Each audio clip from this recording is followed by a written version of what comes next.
അല്ല നമ്മുടെ കൂടെയുണ്ടല്ലോ. ലാ തഹ്സൻ ഇന്നല്ലാഹ മഅന. അല്ലാഹു നമുക്ക് ഈമാൻ നൽകുമാറാകട്ടെ.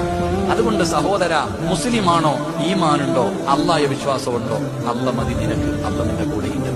ആരൊക്കെ എന്തൊക്കെ ചെയ്താലും അല്ല നമ്മുടെ കൂടെയുണ്ടെങ്കിൽ നിനക്ക് ഇത്ര പേടി എന്താ മനുഷ്യൻ? ഞാൻ അതാ ചിന്തിക്കണേ. നമ്മൾ എന്തിനാ ഇങ്ങനെ പേടിക്കണേ? ജനിച്ചപ്പോ തന്നെ മയ്യത്ത് നിസ്കാരത്തിന് ബാങ്ക് വിളിക്കുവോ? മയ്യത്ത് നിസ്കാരത്തിന് ബാങ്ക് ഇഖാമത്തും വിളിക്കാറുണ്ടോ? ഇല്ല. നീ ജനിച്ചപ്പോ തന്നെ അത് വിളിച്ചു വെച്ചിരിക്കുകയാണ്. പള്ളിയിൽ പോയി നിസ്കരിക്കുമ്പോ 5 നേരം ബാങ്കും കൊടുക്കും, ഇഖാമത്തും കൊടുക്കും. പക്ഷെ മയ്യത്ത് നിസ്കാരത്തിന് മുമ്പ് ബാങ്കും വിളിക്കൂല, ഇഖാമത്തും കൊടുക്കൂല. അതുള്ളത് നീ ജനിച്ചപ്പോ തന്നെ ഒരു ചെവിയിൽ ബാങ്ക്, അടുത്ത ചെവിയിൽ ഇഖാമത്ത്. കാരണം നീ മരിച്ചാ ഇത് വിളിക്കാൻ സമയമില്ല, കുളിപ്പിച്ച് കുഴിച്ചിട്ടോണം. ഇതാ നമ്മുടെ ജീവിതം.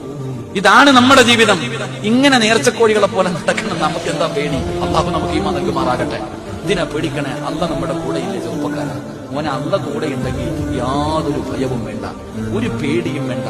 ജീവിതത്തിൽ ഇനി എന്തു വന്നാലും അല്ല മതി നമുക്ക്. അല്ലാഹു ഈമാൻ നൽകുമാറാകട്ടെ.